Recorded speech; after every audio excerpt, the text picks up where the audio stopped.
femmes doivent concilier aujourd'hui de façon difficile une vie professionnelle, une vie personnelle, familiale, qui reste très lourde à gérer, et puis dans votre cas, une pratique sportive de haut niveau qui est très exigeante en termes de temps. C'est une vie impossible, enfin, c'est un des éléments qui explique peut-être aussi que les femmes ont du mal à monter dans les compétitions et à aller haut. Alors, moi déjà, le sport de haut niveau m'a beaucoup aidé dans ma vie d'aujourd'hui. Ce qui va être la persévérance, le fait de tout donner, de rien lâcher. Je l'ai fait dans le sport, je le fais aujourd'hui dans ma vie de mère, et puis aussi et également dans mon travail. Après, c'est vrai que concilier ma vie de femme active et de mère, c'est sûr que c'est pas simple du tout. J'ai des anciennes coéquipières, notamment Véronique Péqueroland, qui avait sa boutique de sport, maman, handballeuse pro, et qui commentait aussi des matchs télévisés. Honnêtement, je ne sais pas comment elle a fait pour concilier les deux, mais au final c'est quelque chose qui est possible. Est-ce que vous avez, dans votre carrière sportive, été confronté à des situations de sexisme, directement, ou vos collègues joueuses? Tout à fait. Après, je pense à un degré moindre que le sport individuel, parce que je pense que l'effet groupe met peut-être une barrière, mais du coup, j'ai eu plusieurs anecdotes après notre discussion, notamment la première, en fait, à Besançon. J'étais semi-professionnel avec ma première paye. Enfin, voilà, je ne suis pas issu d'une famille aisée, et mon premier salaire, j'ai voulu me faire un petit plaisir, je me suis acheté un sac à main de marque. Je suis arrivé à l'entraînement et en fait mon entraîneur m'a dit « Waouh, comment t'as fait pour te payer ça? Soit tu te fais entretenir, soit tu te prostitues. » Et c'était une blague. Ah oui, c'était une blague. Mais régulièrement, en fait, au final, avec du recul, c'est pas marrant. Comme quand on arrive à l'entraînement en hiver et puis qu'on nous sort « Ah bah mince, il commence à faire froid, vous vous entraînez plus en short, vous vous entraînez en survêt. » Ce sont des choses en fait qui ne sont pas normales. À mon époque, c'était peut-être une normalité parce que ça n'allait pas plus loin, c'était des boutades, mais est-ce qu'on va dire ce genre de choses-là à un homme? Je ne pense pas. Comment vous l'avez vécu et comment vous avez réagi quand vous vous êtes retrouvé dans ces situations où effectivement l'humour était quand même borderline, on va dire? En fait, ça nous passe au-dessus, on écoute, on est un petit peu... sur le moment, moi déjà, la première anecdote, je ne comprenais pas trop. Quand j'en parle avec des coéquipières, quand j'en ai parlé avec des coéquipières, oh bah non, voilà, il est comme ça, c'est normal, il fait des blagues. Et en fait, on a une certaine normalité où on ne dit pas les choses, on laisse, même si ça peut nous atteindre sur le moment, on est obligé, c'est un bien grand mot, obligé de laisser couler, parce que c'est comme ça. Il y a une certaine forme d'acceptation. Oui, c'est très fréquent dans l'automobile, un milieu... Vous tenez une agence de location de voitures. Voilà, tout à fait. Oui, voilà, tout à fait. Donc, mon agence est située à la gare, donc on a beaucoup de clients corporate qui arrivent par le train de Paris, qui vont, avec une bague au doigt, nous dire clairement, mais ça m'est arrivé 2 fois, me dire en fait à quel hôtel il allait séjourner le soir même. Donc il y a ça, ou alors parler de voiture, bah non, mais de toute façon, vous n'y connaissez rien, vous êtes une femme. Si justement, si je les loue, je connais en fait les véhicules que j'ai, les caractéristiques, et tout ce qui va avec, quoi. Merci pour ce premier témoignage, Stéphanie. On va passer dans un autre univers sportif qui est celui de l'équitation. On a 2 représentantes ce soir, Lorraine Vincent-Fouché et Delphine Coutagne. Lorraine Vincent-Fouché, vous êtes cavalière professionnelle, fondatrice et gérante d'une écurie qui porte votre nom. Et Delphine Coutagne, vous êtes cavalière aussi. Vous avez quitté un emploi dans une précédente vie qui était un emploi d'infirmière et vous avez créé votre société qui s'appelle Equipire. C'était en 2017. Qui est un raconte. Vous allez nous expliquer en 2 mots ce que c'est parce que vous le ferez bien mieux que moi. L'une et l'autre, je voudrais vous demander comment ça se passe dans cet univers de l'équitation qui, je crois, est un univers où il y a une forte présence des femmes parmi les licenciés et où les pratiques sont mixtes, sauf erreur de ma part. Les compétitions en particulier sont mixtes. Est-ce à dire que c'est un univers qui est peut-être moins concerné par les problèmes de sexisme ou que ce sexisme prend d'autres formes?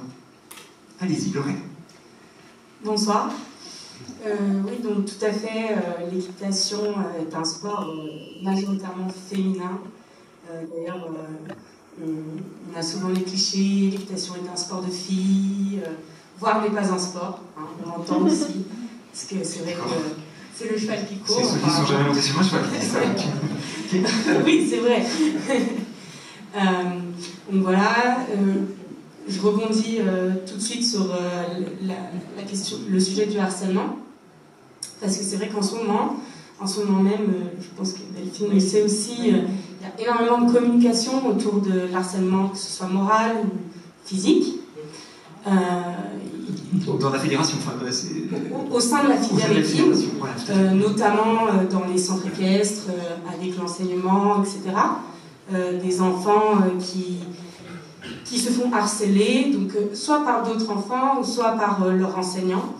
Alors, je suis plutôt bien placée parce que je l'ai vécu moi-même en étant jeune. J'ai été harcelée par mon propre enseignant. Je ne rentrerai pas dans les détails, mais aujourd'hui, je suis très contente qu'on en parle. Alors, ça n'a pas eu forcément de conséquences aujourd'hui sur ce que je suis, et peut-être que ça m'a rendue aussi un peu plus forte, et ça m'a donné de la force. Mais je pense que c'est important aujourd'hui de parler de ça, vraiment, parce qu'il y a vraiment, tout le monde n'est pas égal à ce niveau-là, tout le monde ne le vit pas de la même manière, et aujourd'hui je suis très contente que la fédération enfin en parle, aussi parce que, pas que vis-à-vis des jeunes filles ou des femmes, mais aussi par rapport aux jeunes garçons, tout simplement parce que on dit aussi que l'équitation est un sport de filles, mais que les hommes qui le pratiquent, oh oui, mais dans ce cas-là, lui il fait du cheval, il est homo, quoi. Donc là, c'est encore un autre sujet, mais voilà, je trouve que c'est très très bien aujourd'hui que on sensibilise le harcèlement, et voilà, moi l'ayant vécu, aujourd'hui j'apporte mon témoignage sur ce sujet-là, et ça n'empêche pas de réaliser ces projets, mais voilà, je pense que ce que vous voulez dire, c'est que ça a peut-être été un tabou, et vous-même vous confiez, effectivement, vous en aviez. Et ça se lève, les choses bougent en ce sens aujourd'hui, oui, et que la fédération y contribue à travers son action de communication, bien sûr. Mais pas que dans l'équitation, on le voit. Et pas que dans le sport. On en parle, et c'est vrai que je me disais toujours. Après, c'est facile à dire quand on l'a vécu, que j'aurais pu aussi dire quelque chose. C'est vrai qu'on attend toujours qu'on nous lance un peu la perche. Voilà, mais quand on est jeune, on n'a pas encore forcément la maturité. Et puis sur le moment, on ne se rend pas compte, en fait. Moi, j'étais complètement dans le déni. Personnellement, je trouvais ça normal, ce qui se passait. Je ne voyais pas ce qu'il y avait de mal. Et moi, j'adulais cette personne. Donc, c'est vrai que je ne comprenais pas ce que les gens pensaient. Et c'est en grandissant, en m'en éloignant aussi, grâce à mon entourage. Heureusement, je pense que j'ai eu cette chance-là. Tout le monde n'est pas forcément aussi bien entouré, aussi bien accompagné, que on se rend compte, et qu'on met un mot aussi sur ce qui se passe. Voilà, quand on dit, mais en fait c'est du harcèlement, on a l'impression que non, pas moi, j'ai pas vécu ça, mais si. Voilà, donc je suis très contente aujourd'hui qu'on en parle, de pouvoir la dire. De le dire. Merci pour votre témoignage. Delphine, un petit mot sur Éclopire pour commencer, donc, comme promis. Oui, alors déjà, je voudrais revenir sur ce qu'a dit Lorraine. C'est effectivement, actuellement, les gens se délient, c'est une très bonne chose, et ça va assainir bien, tout ce qui se passait avant, qui n'était pas mis au grand jour. Donc, je pense que c'est une très bonne chose. La fédération met des choses en place.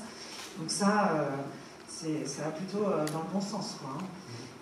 Effectivement, pour avoir deux filles qui font de l'équitation, effectivement, moi personnellement, je leur ai parlé, attention, voilà, il se passe ça actuellement, sachez que il faut faire attention. Voilà. Alors après, pour ce qui s'agit... bon, les terrains de concours, moi en tant que cavalière, c'est terminé pour moi depuis un moment parce que j'ai vraiment plus le temps. Maintenant, je monte vraiment que très occasionnellement. Hein. Enfin, c'est vraiment quand il me reste un peu de temps parce que j'ai 4 enfants. Donc une société qui a bientôt qui a 3 ans hein, et qui pire, donc qui est une société, une start-up puisqu'on est dans l'innovation. On a construit un modèle et une structure qui n'existait pas. On est parti d'une page blanche pour faire du commerce de chevaux de sport à l'international. Donc on travaille à partir d'une plateforme. On a construit un réseau physique donc de professionnels en France et en Europe qui sont rattachés à cette plateforme pour expertiser les chevaux. Voilà. Donc ça n'a pas été facile de se lancer dans cette démarche. Bon, là-bas, je suis enseignante d'équitation, donc bon, j'ai cette expérience aussi. Donc j'ai été infirmière aussi, j'ai eu plusieurs vies professionnelles. Ça n'a pas été facile d'être créateur sans avoir tout le backup d'école de commerce, etc. Mais par contre, je connaissais très bien mon sujet. Et donc, il a fallu construire derrière donc, une structure économique, mais aussi une équipe. Et aujourd'hui, mon équipe d'experts sont, pour la majeure partie, des hommes, quoi. Voilà, elles sont uniquement 4 filles sur 15. Donc là aussi, il y a peut-être matière à s'interroger, parce qu'il y a aussi moins de femmes qui se lancent dans des carrières de cavalières pro. Hein, et donc ça, c'est une réalité, par exemple. Et comment on explique ce différentiel entre le fait que vous avez 70% dans cette discipline, 70% de licenciés filles, et finalement, à l'arrivée sur le haut du podium, si peu de filles. Qu'est-ce qui se passe entre-temps? Où est-ce qu'il y a des blocages? Est-ce qu'on peut parler du plafond de verre? C'est le fameux plafond de verre qu'on n'évoque pas que dans l'univers du sport, d'ailleurs. Lorraine? Moi, je pense que déjà, ça fait partie... tout commence par les clubs, les centres équestres. C'est vrai que le poney, toute cette image autour du poney, ça attire les filles en premier. Et on fait en sorte aussi que ça attire les filles. Parce que les petites filles, elles aiment bien s'occuper de leur poney, le brosser, prendre du temps. On voit hein, les petits garçons, ce qui les intéresse, c'est un peu plus le côté sportif. Et puis il y a aussi l'image. Vraiment, autant quand les hommes font de la compétition, on les admire, parce qu'ils sont sportifs, parce qu'ils sont en haut du podium. Autant quand les garçons ils décident de faire de l'équitation parce qu'ils aiment le cheval, le fait que ce soit, Aurélie le disait tout à l'heure, montrer un côté un peu sensible de soi, moi je fais de l'équitation, mais pas pour le sport, juste pour l'animal, et voilà, il peut se faire traiter d'homosexuel, des choses comme ça. Donc c'est vrai qu'il y a beaucoup de garçons qui n'assument pas de faire de l'équitation, en tout cas à l'adolescence, ou voilà. Donc je pense que déjà, ça leur fait un peu peur. Voilà, déjà de base. Alors il y a aussi l'effet inverse, c'est-à-dire que les jeunes garçons disent waouh, il y a vachement de filles. Alors, oui, il y en a, ça leur plaît. Et il y en a, ça leur plaît de ce côté-là. Ils sont attirés par ça et après ils se font happer par la passion du sport. Mais il y a ça aussi. Ça peut les attirer au départ. Il y a un plafond de verre dans ce métier, dans cette discipline des filles.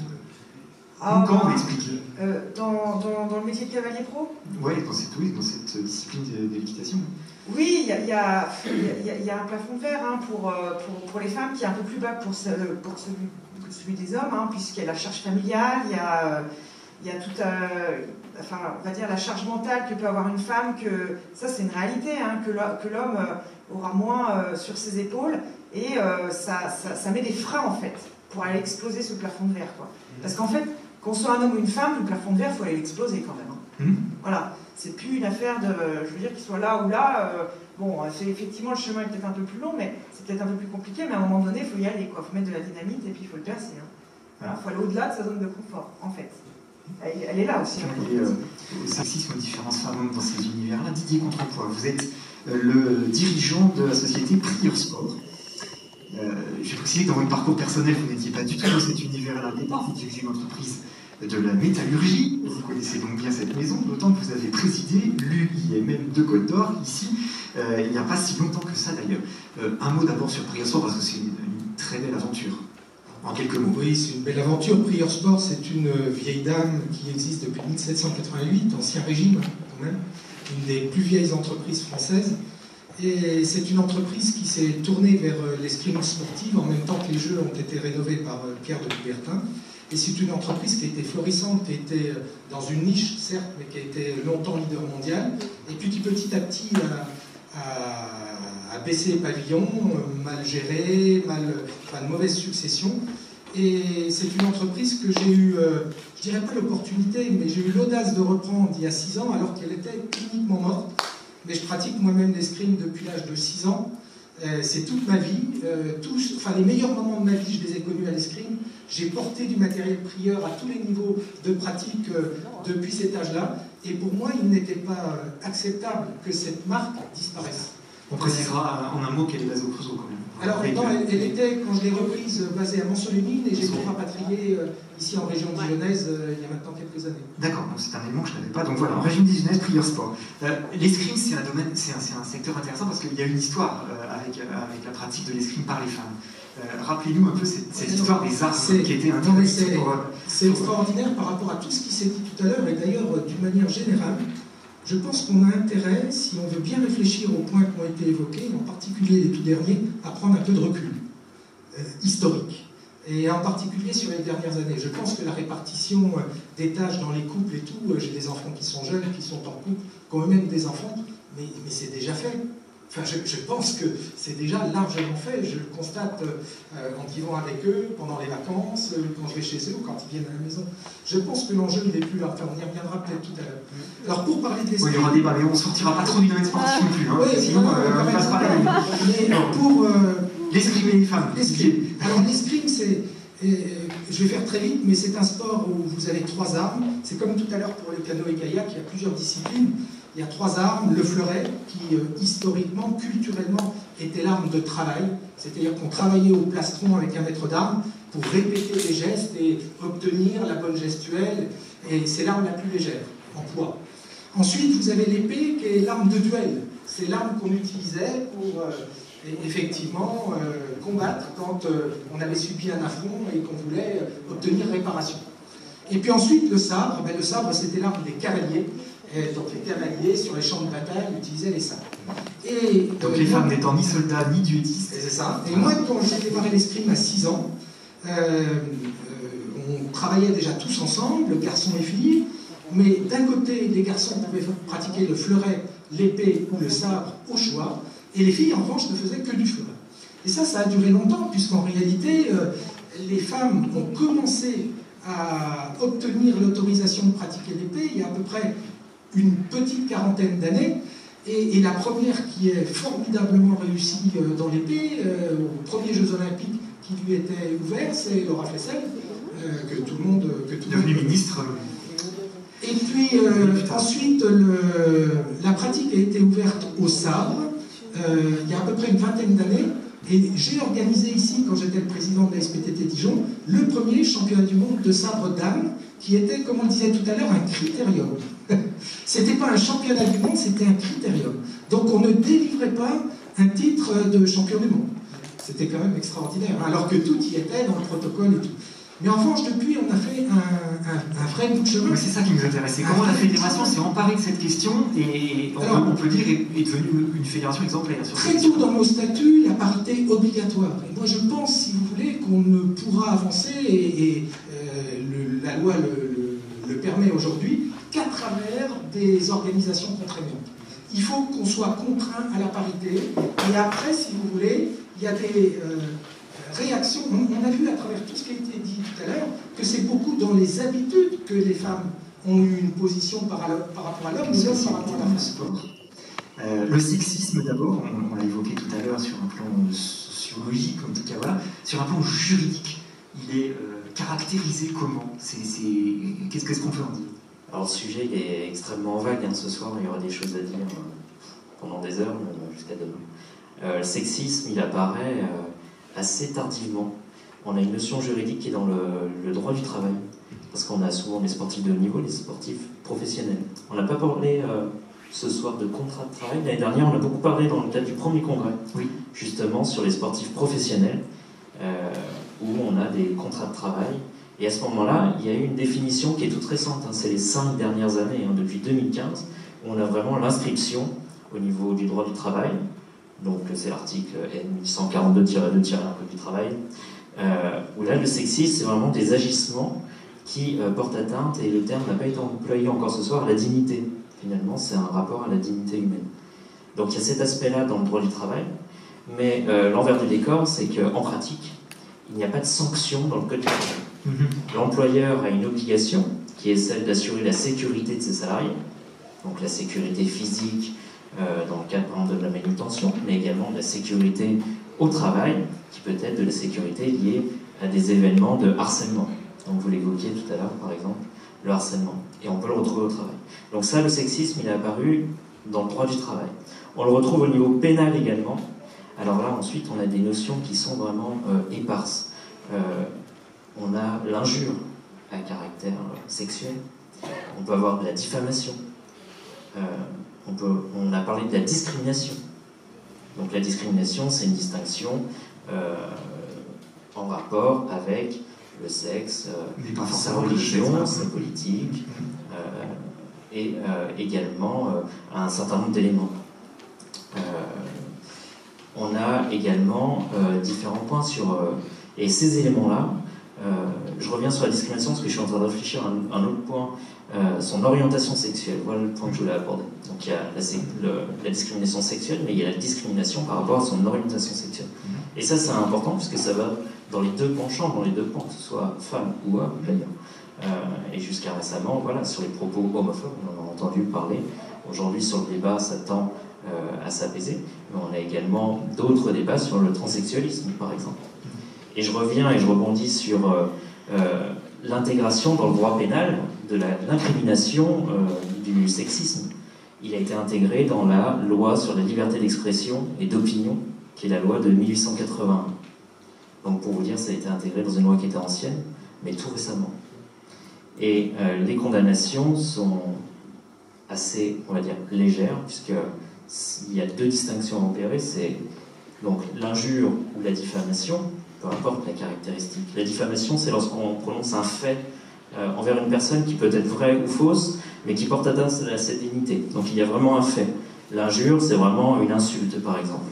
Un mot prononcé qui porte vraiment atteinte directement à la dignité sans évoquer un fait. On travaille en direction du mouvement sportif, donc on n'est pas dans l'univers éducation nationale qu'évoquait Lydie tout à l'heure, mais dans l'univers sportif. De quelle manière ces questions liées à la place des femmes, au sexisme, à tout ce qu'on a dit ce soir, entrent dans la formation des entraîneurs, la formation des professionnels du sport? Alors, oui, c'est un sujet qui est très très vaste.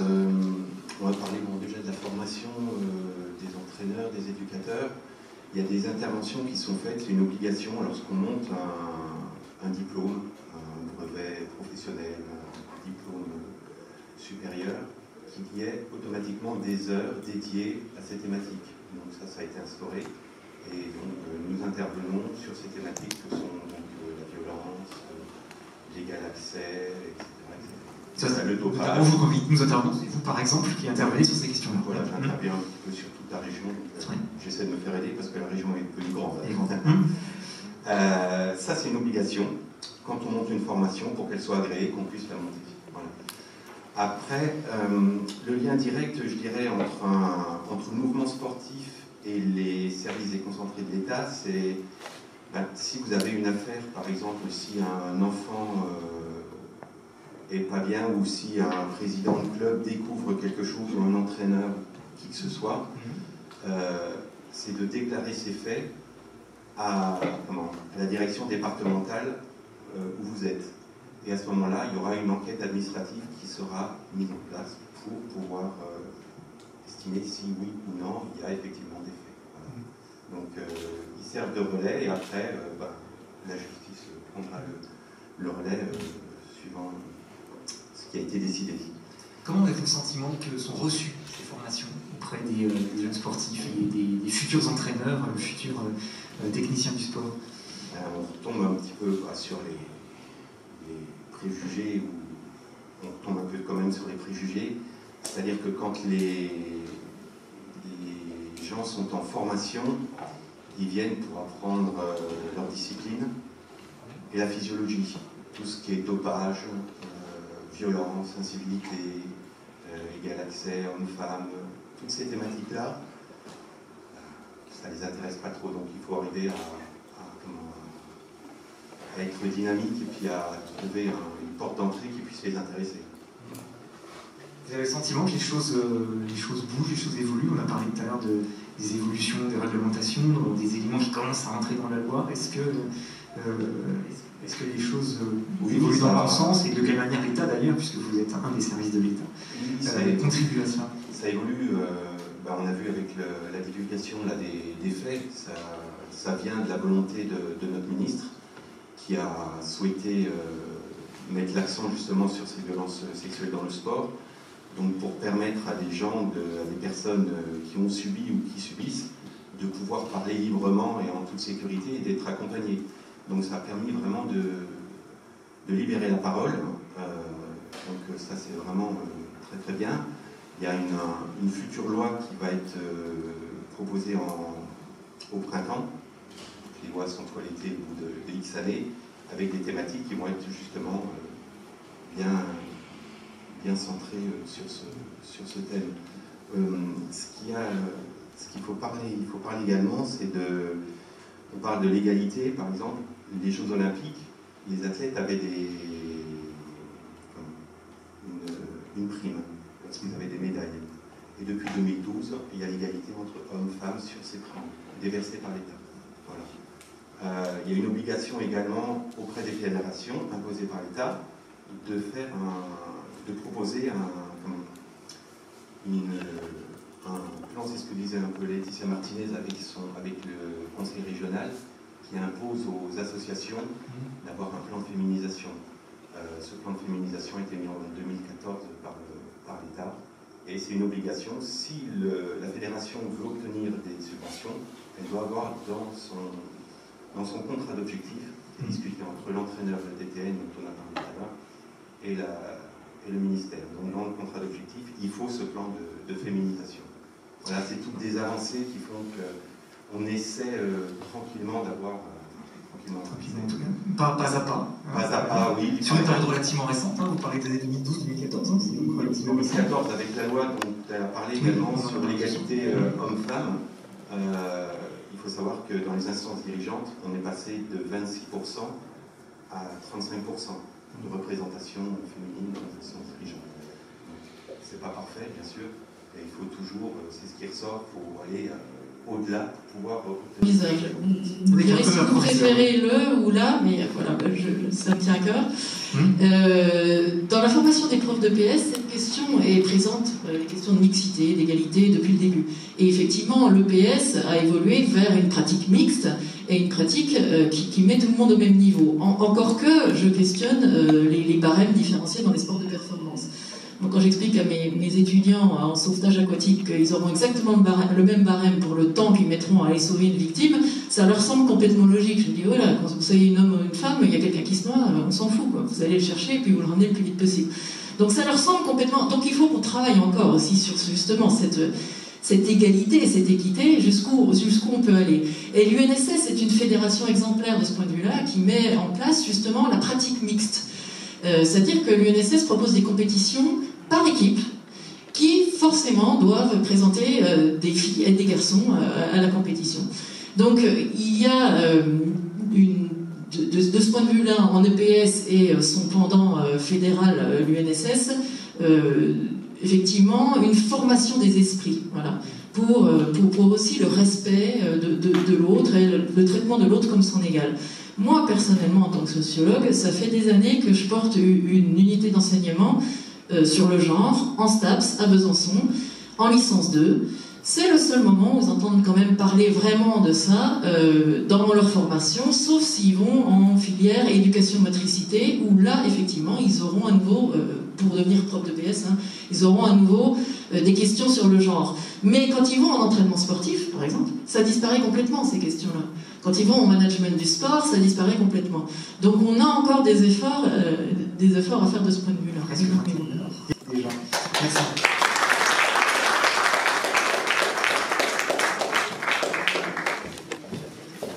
Et pour la conclusion, je convie Laurence Guillet, qui est directrice régionale droits des femmes et l'égalité. On va clore cette manifestation avec un petit exercice de moi ici, ça va les femmes. Avec une distanciation sociale absolument nécessaire. On va conclure simplement peut-être en te faisant réagir sur...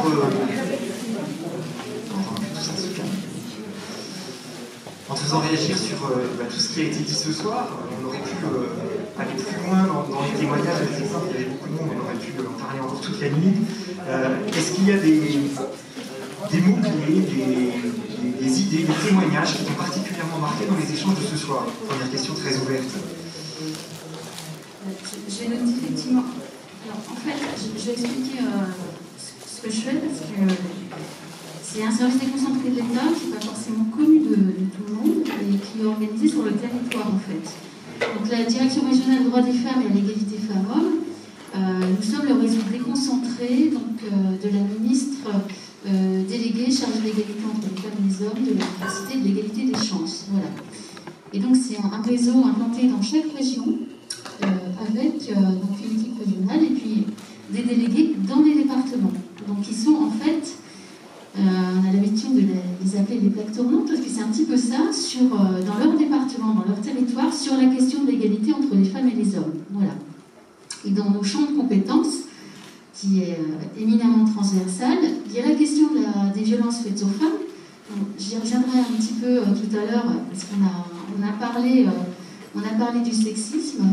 Je l'ai entendu vaguement parler des violences sexuelles. Il y a quand même des choses à dire sur ce sujet, parce que les choses sont quand même avancées. Il y a également la question de l'insertion économique des femmes, de l'emploi. On a parlé du plafond de verre. L'entrepreneuriat. On avait des chefs d'entreprise dans ce secteur du sport. Et puis la question de l'éducation, dont on a un petit peu parlé. Ça, c'est les trois grands champs sur lesquels on intervient. Le sport en est un autre qu'on partage avec d'autres services déconcentrés parce que cette politique publique elle est interministérielle.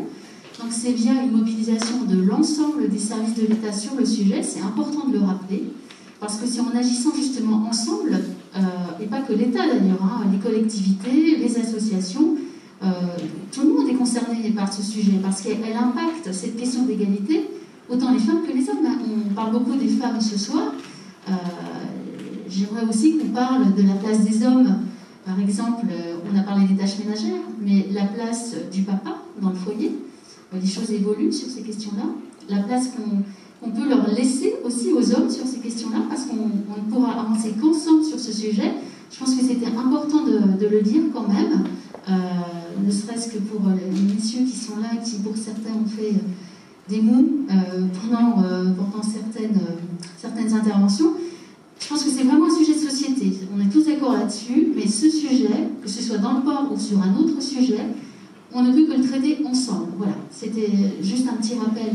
En préambule. Voilà. Alors, j'ai noté différentes choses qui ont été dites. Je voulais rappeler, en tant que service de l'État, sur l'aspect législatif, il y a quand même une loi qui est sortie en 2018 qui instaure la question de l'outrage sexiste. Et il y a quand même eu un certain nombre de contraventions qui ont été données depuis ce temps-là. Alors c'est vrai que c'est un petit peu compliqué. Vous l'avez mentionné quand on arrive au niveau de la justice, au niveau de la chaîne. Mais ça a valeur de symbole aussi. Voilà. Et je pense qu'on a parlé du mouvement MeToo. Cette loi-là, elle a également une valeur de symbole. Elle mettra certainement un certain temps pour la voir s'appliquer très concrètement jusqu'au niveau de la justice. Mais au moins, elle a le mérite d'exister, elle est récente. J'aimerais aussi rappeler la question de la loi sur les violences sexistes et sexuelles, voilà, qui date aussi de 2018, notamment sur le volet employeur. Donc il y a des textes récents sur ces sujets-là. Voilà. Donc ils existent. Maintenant, il faut qu'il rentre effectivement en application. Je voulais quand même le souligner. J'ai noté d'autres choses sur la question de la médiatisation et de la représentation des femmes dans le sport, mais d'une manière générale, des femmes dans l'espace public, dans les médias. On parlait, Madame Tatu a parlé d'Adriana Carambeu, qui était dans une publicité en fait. J'aimerais dire aussi que sur ces sujets-là, l'État s'empare de ces questions, travaille avec le CSA par rapport aux publicités, par rapport à la place des femmes dans les médias. Il y a aussi des tractations qui sont menées avec les chaînes pour pouvoir augmenter la part de visibilité des femmes, notamment dans le sport. Voilà. D'autres mots que j'ai pu noter en rapport avec notamment la place des filles. On a parlé de la période de 5-14 ans sur les pratiques mixtes. On n'a pas parlé, et je pense que ça c'est important, et je pense que les collectivités, là pour le coup, doivent aussi être accompagnantes sur le sujet, mais elles en ont conscience. C'est qu'à partir de l'adolescence, les jeunes filles, on ne les trouve plus dans l'espace public, dans les équipements sportifs. Donc ça, c'est une piste aussi de travail. Je vois aussi le côté positif des choses. On a fait beaucoup de constats. C'est vrai qu'il existe depuis un certain nombre d'années. On avance petit à petit. Mais sur cette question-là, on a un levier majeur qui peut être rapidement en fait activé. D'autres choses que j'ai notées sur la formation. Et je reviens à l'école. C'est vrai que c'est à cet âge-là que tout se joue, et très tôt en fait. On apprend effectivement aux petites filles à plutôt rester sages et passives. On le voit dès la cour de récréation en école maternelle en fait. Les garçons occupent l'espace beaucoup plus que les filles. Donc je suis persuadée, et on est nombreux à le penser, qu'il faut effectivement mettre l'accent sur cette question d'éducation en fait, et dès le plus jeune âge. Le sport en fait partie. Je pense que pour les jeunes filles, le sport peut être un vecteur d'émancipation aussi. On a parlé de performance, on a parlé de dépassement de soi, on peut parler d'ambition. C'est la construction de la personne qui est en jeu en fait. Donc la question de la confiance en soi et de l'ambition, elle va retentir sur l'activité sportive, mais pas que.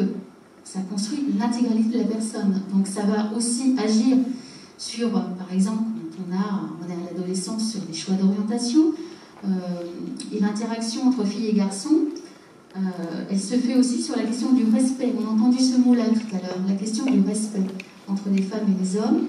Il se construit aussi ce respect. Et c'est effectivement dès le plus jeune âge que je pense qu'on peut faire bouger les choses. On a entendu parler également des fédérations. Je voulais juste souligner que la ministre des Sports a entamé un tour de France, on va dire, en 2019, auprès des crèches. Elle est venue à Dijon d'ailleurs il n'y a pas très longtemps. Et le projet de loi qui est en cours, dont a parlé monsieur tout à l'heure, va faire mention effectivement d'un certain nombre d'éléments sur la prévention des violences sexistes et sexuelles dans le sport, avec un axe fort sur la responsabilisation des fédérations sportives par rapport à l'éthique. Donc les choses avancent. Voilà, j'essaye de synthétiser un petit peu tout ce que j'ai entendu et par rapport à tout ce qui pourrait être mis en place dans les années qui viennent. Oui, c'était effectivement un exercice qui n'était pas évident. Anne Tatu disait tout à l'heure que le sport était quelque part le miroir de la société et qu'on y retrouvait effectivement les constructions sociales qui existent et qui sont visibles dans bien d'autres secteurs d'activité. En même temps, le sport est porteur de valeurs, de respect, d'espacement de soi, de confiance en soi. Et finalement, voilà, ça aussi finalement entre ces deux éléments de curseur qui fait qu'à la fois on peut considérer que le sport illustre des situations de sexisme ou de discrimination qui sont inacceptables, et qu'en même temps il est un espoir de faire avancer les choses. Je ne sais pas si c'est comme ça que tu l'as entendu ce soir. Oui, tout à fait. Sur l'école, encore un petit mot, parce que je sais qu'il y a une signature qui est prévue bientôt pour une convention régionale, c'est ça, sur l'égalité à l'école, dans laquelle il y a des éléments concernant spécifiquement la pratique sportive. Oui, tout à fait. On parlait, je fais juste un aparté, mais c'est en lien. On a parlé de la lycéenne tout à l'heure.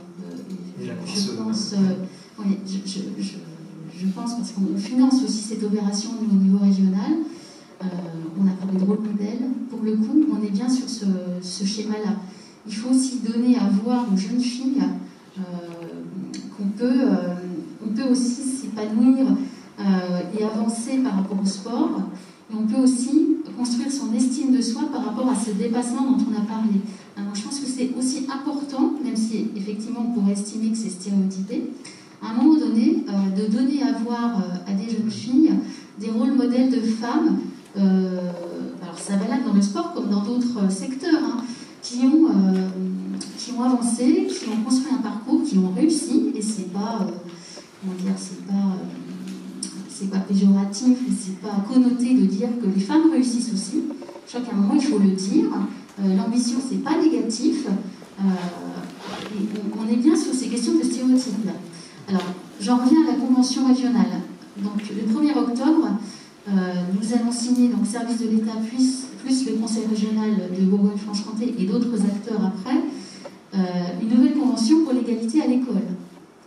Donc, dans cette convention, il y a des axes sur la question de l'orientation, sur la prévention des violences et le respect, et il y a effectivement un certain nombre de fiches d'actions sur le sport. Voilà. Je pense qu'on peut aussi creuser ce sujet-là, notamment sur la question de l'évaluation, les grilles d'évaluation qui sont utilisées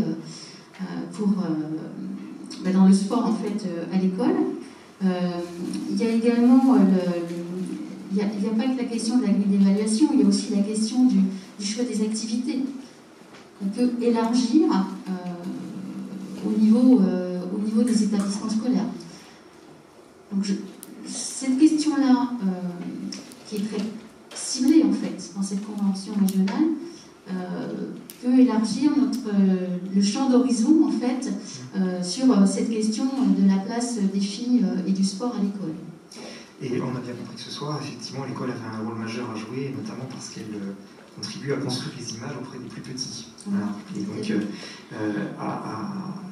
elle est un levier, clairement, pour que les choses changent durablement. Il faudra un petit peu de temps, hein, voilà. Mais les choses avancent et les choses évoluent. Je voulais qu'on termine sur cette note optimiste. Voilà. Merci à vous tous, de votre attention et de votre participation ce soir. Merci Karine de nous avoir réunis ici pour ce deuxième colloque Jones. Et puis j'espère qu'on peut se dire rendez-vous l'an prochain pour la troisième. Merci, un grand bravo Karine.